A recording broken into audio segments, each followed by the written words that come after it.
be able to lead, but walk beside me and be my friend. Magandang hapon po sa ating lahat. I thank God Almighty for allowing me to be able to join you today. It is your 4th year anniversary.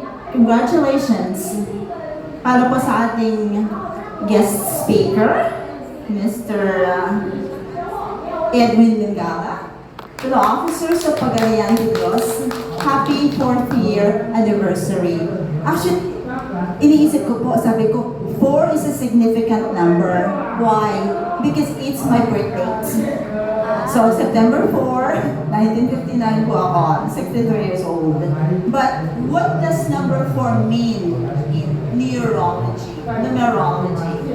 So, 4 is a logical and a rational number that brings a sense of security and consistency. Number 4 in numerology means you have something to learn about hard work, discipline, patience, order, and stability. The spiritual meaning of number 4, the 4 elements: fire, earth, air, and water. 4 direction: north, south, west, and east. 4 seasons: spring, summer, autumn, and winter. And the 4th chakra is the heart chakra. Napakaganda po ng inyong number. Congratulations to all of you for all your efforts. Paano po naghihintay na po kayo sa joke? So, Genesis 1 verse 1. In the beginning, God created the heaven and the earth.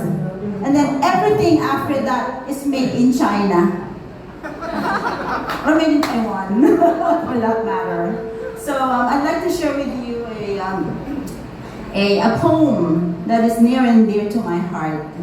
Ayun na lang po muna ako dito. You are who you are for a reason. You're part of an intricate plan. You're a precious and perfect, unique design called God's special woman and man.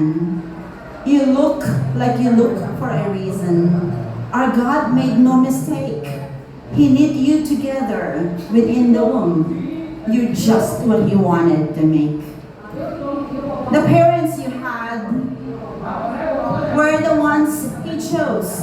And no matter how you may feel, they were custom designed with God's plan in mind. And they bear the Master's seal. No, the trauma that you faced was not easy. And God wept that it hurt you so. But it was allowed to shape your heart so that into His likeness you'd grow. You are who you are for a reason. You've been formed by the Master's rod. You are who you are, beloved, hermanos y hermanas, because there is a God. So nakalimutan ko po, unahan ko po si Edwin. My name is Diana Fontanella. I'm from California, USA. United Stress of America. So, sinasabi po natin, siya pa ang celebrity, pero inunahan ko na rin siya. So, sinasabi po natin, yes, we flew all the way I flew from California to the Philippines, and then the Philippines to here. Kasabihin niyo po na gano'n, ang layo naman ng nilakad mo. Eh kung ang Diyos nang galing sa langit, pumunta sa lupa, di ba mas malayo yun? Kung iisipin mo. So, during my travels po, sinasabi ko sa akin ng mga tao, Diana, who did you bring with you? Sabi ko po, God, pag nagdadrive ako, God, sinitbag ko pa nga ang God eh. Sabi ko po na gano'n. So, pagka po magta-travel ako, sabi nila gano'n, hindi ka ba nagdadrive ngayon? Hindi kasi mahal ang gas, kaya lumilipad na lang ako. Mas mura pa. Napakaganda po to be here. I'm very honored. Just want to let you know na ang babata nyo, napakagaganda nyong tignan. I started being isang spiritista when I was 12 years old. But the reality hit me is when my dad died. I lost my father 28 years ago. Ang daddy ko po, tinanggap ng spirito ng isang espiritista. Sabi po ng daddy ko, Diana, lahat ng mga ginagawa mo, sabi niya po sa akin na gano'n, merong katuturan, merong mangyayari. So kayo po ng mga bata pa, do not ever hesitate sa mga ginagawa nyo. If you have a choice to be kind and just, be kind. Sabi nga po sa isang kwento, yung mga tao na nagbabait-baitan, pupunta po sila sa langit-langitan. So, kinakailangan po lahat po ng ginagawa natin. Let's put seriousness in it. Let's put our love in it. Kasi napakaganda po kung iisipin mo. Kasi po, sabi nga po, ang 10 Commandments natin, hindi natin maisip eh. Puro love thy God with all thy heart, with all thy soul. Love your mother and your father, which is the 5th commandment, which is a promise, hindi po ba? Eh, ang hirap-hirap memorizing yung 10 Commandments. So, Father Dave Concepcion came up with 11, 12, and 13 commandments. So, number 11 po na commandment is, huwag kang magpapahuli. Pag may ginawa kang kalokohan. Okay? Eh, talaga pong walang lusot eh. Sabi ng misis mo, cellphone mo to. Sino tong babae itong tawag sa'yo? Nahuli ka na. Susunod mong ganyan. So, the 11 commandment, huwag kang magpapahuli. Kung nagpahuli ka, nung mahuli ka na talaga, huwag mo aaminin. Hindi, akin yan. Yung kaibigan ko yan, nagkakabalin ako ng pick up ng phone. So, pagka talagang wala ka ng lusot, talagang aamin ka na, susunod, magturo ka na, para hindi na ikaw ang mapreso. Hindi po ba? So, napakaganda po ng pag-aaral natin. So, just in case you don't remember all the 10 commandments, isipin nyo na lang 11, 12, and 13. Huwag kang magpapahuli. Pag nahuli ka, huwag aamin. Pagka talagang wala ka ng lusot is, magtuturo ka. Kasi si Elizabeth ang mastermind eh. Sabi ko sa kanya, maglulutuin yung isda eh. Ayan niluto. Ayan tuloy natin kakainin mamayang gabi. Hindi po ba? So, ang buhay po natin, kinakailangan po natin daanan po ng tumawa po tayo. Kasi po, pagka po, naisip ninyo, alam niyo po ba pagka sumimangot kayo? You know how many muscles it takes pag sumimangot po kayo? 13. 13 po pag sumimangot kayo. Pero pag ngumiti kayo, mas marami pa pong mga tao na mai-indulge sa inyo. Sabi nga po keep smiling because you never know who might be falling with your smile. So napakaganda po ng lesson natin. Sinabi po na gano'n sa Romans 10, chapter 8, verse 10. Sabi niya po na gano'n, asa na ba yung sinulat ko?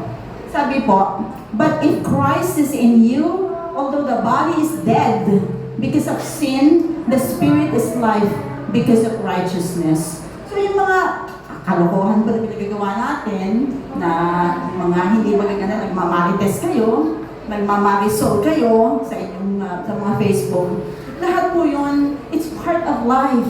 Pero pagtandaan po natin na marami pa po tayong pagkakataon. Totoo ba yun? Maaari po hindi dumating yung mga pagkakataon na yun. So, do the best that you can with what you have sa ngayon. Kasi nga po, sabi nga po yesterday is history. Tomorrow is mystery. Today is a gift from God. That's why it's called the present.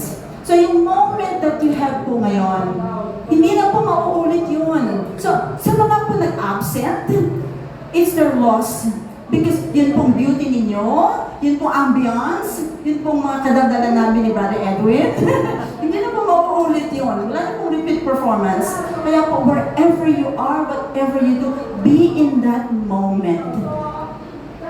Ang gusto ko po talagang i-drive at to all of you today is 3 adjectives, or actually 3 action words. Aspire, to inspire, before you expire. So what does aspire means? And where do you get aspire? Bata pa po kayo, you have dreams. Inorasan na ba ako ni Edwin? Aspire. Di ba bata pa kayo? Oh, I want to become a model. Oh, I want to become a celebrity. Oh, I want to become a doctor. I want to become a teacher. That's where it starts. When you have a dream. Sabi nga po ni Martin Luther King, I have a dream. Huwag niyo pong walain ang inyong dream. Because in that dream, you have a goal. What changes is your plan on how to get there. Whether ang plan niyo is, mangungutang ako kay Edwin para makapag-aral ako. Wala na parang pera si Edwin. Kasi ibinigay niya na lahat sa mga charity. Then you can maybe go to Elizabeth. Hey, to Elizabeth, pang-sponsor mo naman ako, pakilala mo ako sa ibang mga resources. So, maaari pong magpalit on how you get there. But your dream has to stay where it is. Di po ba yung expression natin, kahaba-haba ng prosesyon, ang bagsak din sa simbahan? Because there's so many ways to skin a cat. Marami po mga ways na magagawa na if you become very creative. But then in the end, yun po, aspiration ninyo to become somebody. Sabi po ng mami ko, my mom was born to a poor family. Ang bahay po nila, bahay kubo. Sabi po ng mami ko, I'm going to marry an engineer. I'm going to marry an engineer. I'm going to marry an engineer. And what happened? She married my dad, who was an engineer. So if you keep saying something, pagising niyo po sa umaga, di po ba? Kung hindi po kayo nagkakape, magkape na kayo yun. Why? Kape stands for kausapin ang Panginoon every day. Yun po ang kape. It stands for that. Kausapin ang Panginoon every day. Napakaganda po. So ako po tea drinker, switch na po ako sa kape. So kailangan kausapin ko ang Diyos every day. But then, again, bago po tayo gumising sa... pagising po natin sa umaga, tingin kayo sa mirror. Ano po sabi natin? Kayo sana ang salamin na nababasa, natitignan ng mga tao. Di po ba? Na lagi nyo naririnig yun? So pagising niyo po sa umaga, tingin sa mirror, hey, good looking, hey, gorgeous. Ina-affirm niyo lang po sa sarili ninyo that you are the child of God. Kasi po kami po ni Ate Jules, ni Sister Nancy, Sister Beth. Pagising po namin sa umaga, sakit ng balakang ko, hirap akong gigising. Samantalang kayo, gigising lang kayo, punta na kayo sa restroom. Hey, stop po kayo sa mirror. Hi, gorgeous.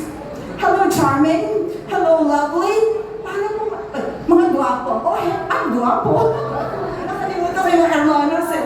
So, kinakailangan niyo i-affirm. You have to reassure to yourself. Because kayo po, there's no one like you. You are unique. Yung hardwired in your DNA that you are a perfect individual. Wala po, kahit na po kambal, identical trait, meron pong kaibahan. That means that you are perfect and you are unique. So balik po tayo, bago po kayo matulog sa gabi, how many times do we pray in the morning pagising natin? Nakakalimutan natin. Kasi late na tayo sa trabaho, magtututbrush pa tayo, i-check pa natin kung sino nag-send sa atin ng messenger, Facebook, what's going on. Pero bago po matulog, almost the same thing. Pero po, ang gawin niyo po, bago po kayo matulog, yung mga sinelas ninyo, ilagay niyo sa ilalim ng inyong kama. Ilagay niyo sa ilalim ng kama. Kasi pagising ninyo, haharapin yung sinelas ninyo. Pag hinanap ninyo, luluhod na kayo, naamin nyo na din sa dasal. So yun po ang another reminder na kinakailangan po natin gawing practice before we go to bed. If there's nothing else that we can say to God, thank you is enough. Sabi po yan ni Eckhart Tolle na ang prayer po, pag ako magdadasal sa gabi, nakahiga ka na, Our Father who art in heaven. Nakalimutan nyo na. Hindi po ba? Naantok na. Tapos yan. May banyan dito. So, okay po yun na hindi naman kayo luluhod, which I always do sa harap ng kama, tapos nalipis-lipis sa ilalim. Kasi sabi ko, God, I had a very wonderful day. Kahit na po not so, I had a wonderful day. Thank you. Pero papasalamat ako sa biyaya, sa buhay, sa kalakasan. It's so nice to live in this world. Lalo po magpagiging isang espiritista. There is no other faith kung hindi po para po sa akin espiritista. Now let's go back to the word truth. Truth. Ang truth po sa akin will be a different version sa inyo. So para po sa akin, napakaganda ni Princess Diana because that's my name. Maybe you may look at her differently. Kasi po, ang katotohanan sa inyo will not be katotohanan sa isang tao. So people would ask me, Diana, what's your faith? Diana, what's your religion? Sabi ko po na ganang religion, my faith, honest po ito, my faith, hindi ko sinasabi religion, faith is spiritista. I'm a spiritist. Spiritism. What is that? Google it. Yun po sinasabi ko sa kanila. Sabi na, but, can you tell me more? I said, Google it. Because you'll get to know more what that is. Pero sa kapwa Pilipino po na matatanda na, alam niyo ba yung mga faith healers? O yan, mga nagagamot. Opo, nagagamot po kami, pero hindi po kami ang nakakagamot. Yung pananampalataya po ninyo ang gagamot sa inyo. So, pag may mga nakakausap kayo, ano yan? Espiritista? Spirit testing? Kasi ba, they make fun of us, hindi po ba? But be proud of who you are. Kasi po, whether they're wrong, yun ang kanilang opinion, but you know, ang ginagawa ninyo, puro dasal. Bakit po ang demonyo, ang Satan, alam niyo po ba, napakagaling magsalita? Mga angels, napakagaling din magsalita. Alam niyo po ba the difference between a Satan and an angel? Ang Satan po, hindi po sila, wala po silang tuhod. Hindi po sila marunong lumuhod. Kaya po, isipin niyo ang isang Satan, parang kawayan lang. Nagbe-bend lang siya, pero hindi po siya pwedeng lumuhod. Because sa Satan, there's no such thing as being, ano ba yung pag lumuluhod ka, humingi ng kapatawaran. Hindi po sila yon. So, no, na kahit na po, sabi nga po, tatangayin ko na yung joke ni Edwin. Sabi daw po ni Edwin, meron siyang sa kilala, sabi daw niya, ano yung espiritista? Mga demonyo kinakausap ng mga yon. Sabi niya, oo, may demonyo nga, kausap ko na nga ngayon.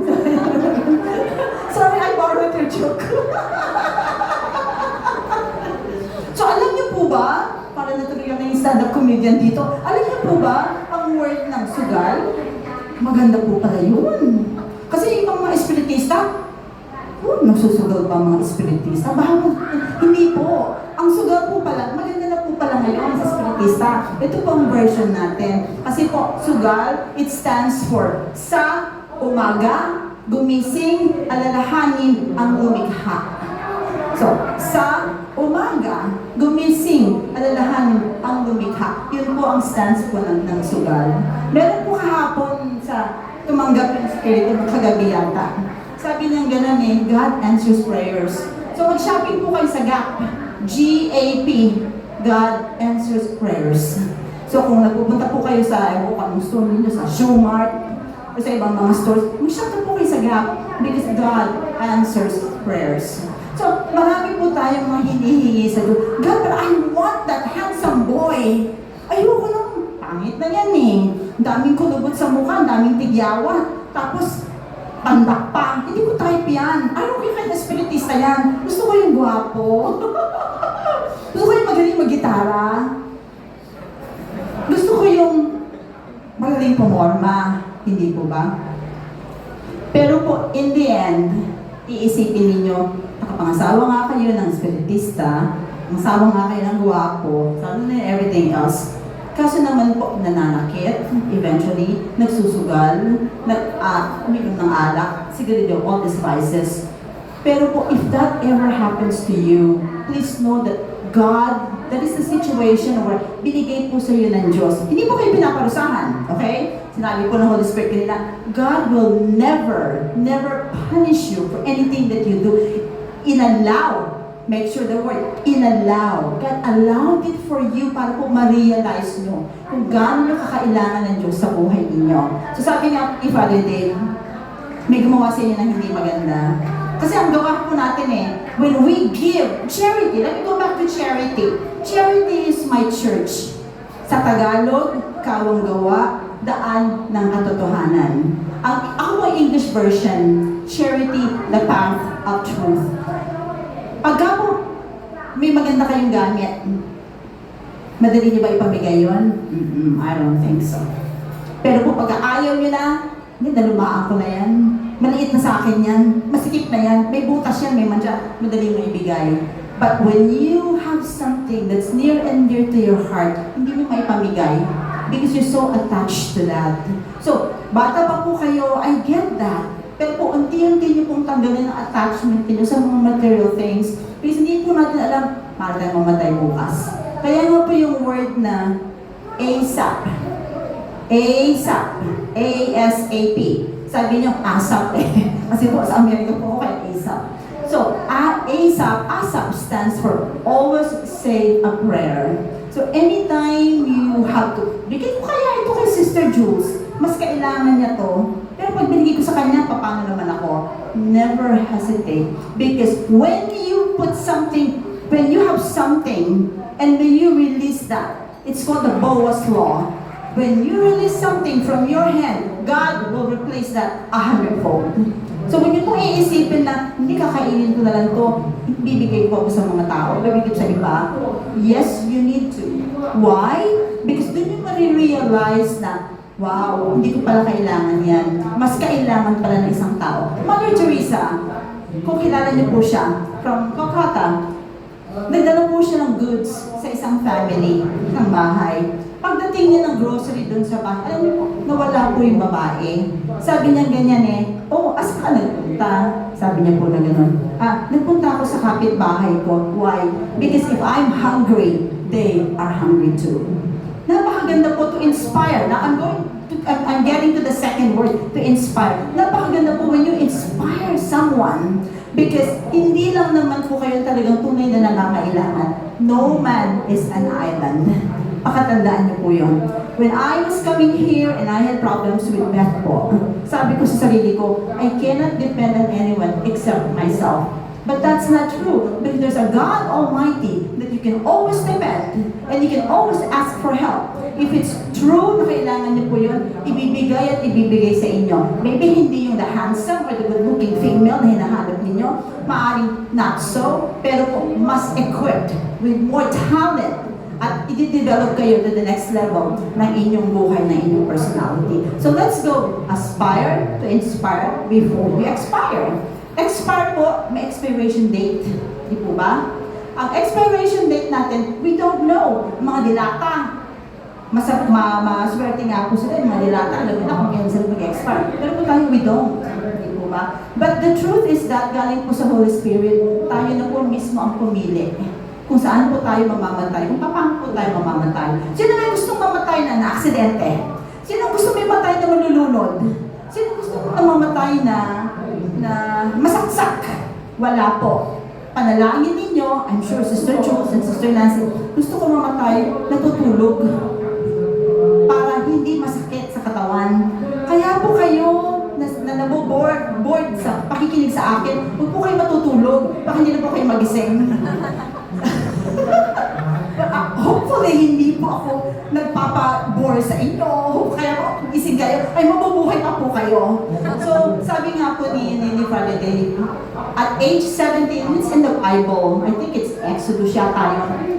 Ang age po, lifespan ng mga babae, anong tao? At age 70. Pagka nakaabot na po kayo ng age 80, medyo bonus na po yun. Kaya po sa hilera na to, bonus na kayo, nabuhay pa kayo.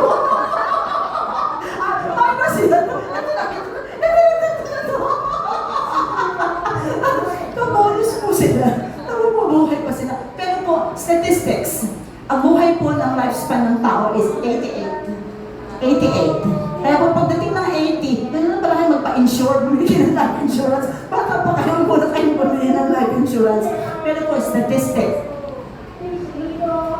Yung statistics po is 88 years ang lifespan po ng mga. Why? Because marami na pong mga nai-invento ng mga generational devices na nagpo-prolong po ng buhay. Kagaya po ng pacemaker, di po ba? Bigay ng mga hearing aid. All these other devices, nakakadagdag po. But there's no guarantee na yun po para sa inyo. Hindi po ba? Kasi po, ang buhay natin may tulok.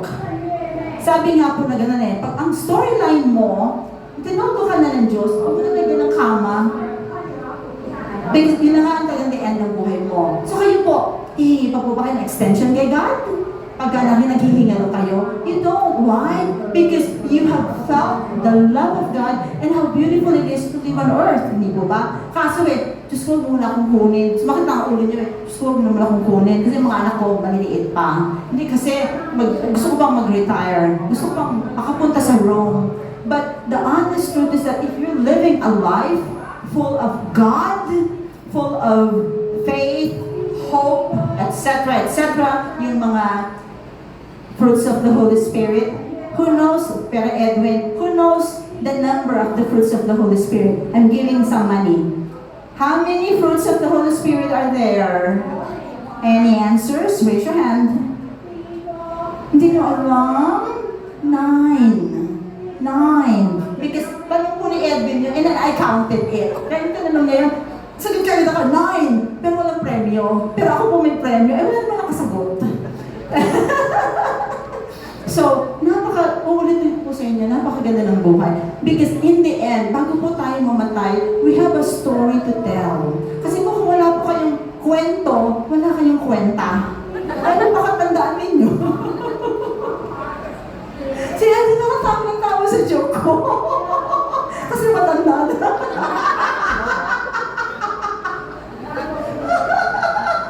But yes, hearing this the very first time, sabi ko po kay Sister Beth kanina, I love these people. And I'm being very honest with everyone.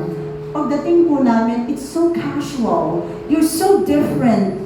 Yung pong personality ninyo, well, not, of course, pati pagkain, napakaiba. I have been to different places. I've been to Hong Kong many times. I have been to Singapore many times. I've been to Abu Dhabi and Dubai.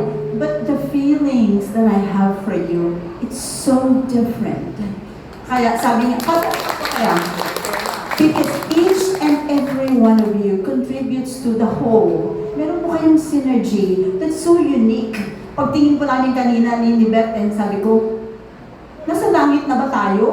Ang kagalaw at mga prinsesa na to, mga angels, ano nakapunti? Ready na sila to tackle the world and to enjoy the 4th year Pagarian to Diyos anniversary. So, ang aking pong quick, ang dami ko na po kwenta, pero po the story also that I'd like to share with you. After aspire to inspire, before you expire, meron pong dalawang traveling agents. Meron pa akong oras? Wala na. 2 minutes. Ah, bibilis ako po 2 minutes. Pero meron dalawang agent na naglahat na. Sabi na 2 minutes. Meron po dalawang traveling angels. Merong older and younger. Dito niyo na po makikita that who I am. I like to tell stories. Sabi po ng younger angel, but I'm tired, I'm hungry, my feet hurts. Can we take a rest? Ay po ng older angel, no, just hang in there. Sa susunod na bahay, doon tayo hihinto. May nakita po silang mansion. Pagkatok nila, butler, yun pong maid, mayordoma, binuksan yung pintuan. Shh, quiet. How can I help you? Sabi po, the little angel is hungry. You just need to stay for the night. Sabi po ng butler, okay, be quiet.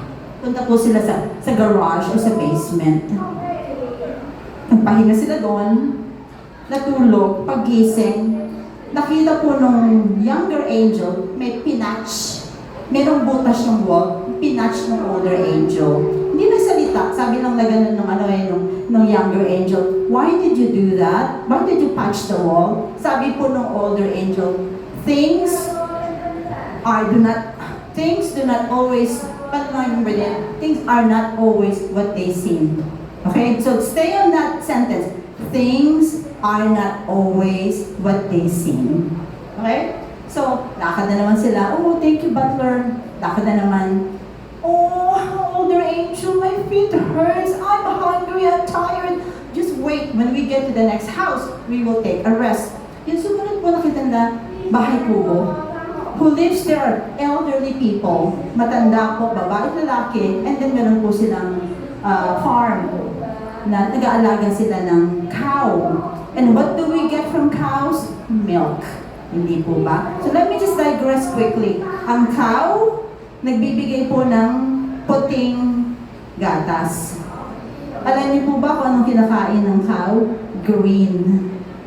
Paano kakakain ng green magpuproduce ka ng puting gatas? Another mystery po sa history. So, sabi po ng binuksan ng matanda, oh, you look so tired. Come on, use my best bed. Sige, I will cook you adobo and I will cook you pancit. Sige, mag-rest lang muna. I'm going to give you milk. Pagising po sa umaga, why are you crying? Sabi po ng bata, doon sa matandang babae at lalaki. Because our cow namatay. Sabi po nung younger angel, older angel, what happened? Sabi po nung older angel, things are not always what they seem. Oh, maraming po sila. Matalis na po kami. Naglalakad na sila. Sabi po ng younger angel, older angel, why?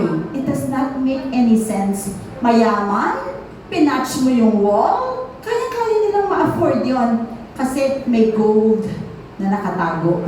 Ayokong makita nung mayordoma yung code na yon. Kaya ako pinatch para hindi makita. Eh bakit yung dalawang matanda na binigay sa atin yung kanilang kama, in-offer lahat-lahat, bakit inalaw mo na namatay yung baka?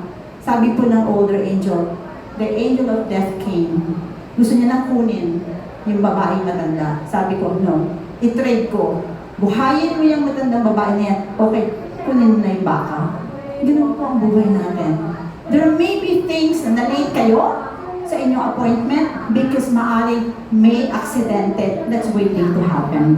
Ganun kagaya kay Brother Edwin, na-late nga po yung Philippine Airlines, ilang beses nagpalit because there's something embedded there na iniwas lang kayo ng Diyos. Kung meron kayong boss na masungit lahat-lahat na hindi niyo nagugustuhan, pinidevelop lang sa inyo ng Diyos is maging magpakumbaba, maging mapasyente. So pag meron kayong kaibigan na napakabait sa inyo, of course, napakadali mong mahalin. Pero pagka nagalit na yung tao na yon, huwag po kayong magalit sa tao. Yung po tinatawag natin na karma. Okay, na karma. Golden rule, what you do unto others, they'll do unto you. Karma, what you do to them is your karma. What they do to you is their karma. Babalik at babalik. Ang lesson po ng mami ko doon, bola, ihagis mo sa wall. What happens to the ball? Babalik at babalik sa iyo. Sa kaliit-liit ang beles, babalik at babalik sa iyo. Kaya po, sabi nga po, pagka po naisip yung kabutihan, hindi nyo ginawa, nagkasala na po kayo. So every time na gumawa kayo ng kabutihan, please go through with that. Even if it's just say, hey Elizabeth, how are you doing? Nick, how are you doing? Kamusta yung legs mo? Kamusta yung niluto mong pagkain? Always reach out to someone and say, thank you. Say, I love you. And say, I am here for you. Kasi po pag may problema tayo, the first thing na pupuntahan natin, yung tao mag-agree sa atin. Oo, kasi talagang ganyan yan eh. Sabi ko sa'yo, naasawahin yan eh. Hindi kasi nakinig sa akin eh. Pero po yung gusto lang ng tao, be a lending ear. Makinig lang kayo. You don't have to say anything. Sabi nga po ng nanay, anak, anong ginawa mo dun sa kapitbahay natin? Mom, pumuntahan ko yung lolo. Why? Because he was crying. And what did you do? I cried with him. So meron pong times na kinakailangan natin gawin lang what is expected at that moment. Not even to say anything. Just to say, I'm here for you. Makinig lang kayo because we all need each other. So napakaganda po ng buhay. And with that, I'd like to close on. Sabi ko nga po sa inyo, sa buhay natin, pag wala po kayong drama, wala kayong kwento, wala kayong kwenta. So sabi po ni C.S. Lewis, you can't go back and change the beginning, but you can start where you are and change the ending. Lastly po, Mother Teresa. Mother Teresa said, you cannot do great things, but you can do small things with great love. Maraming pong salamat. Happy 40th anniversary. Namaste.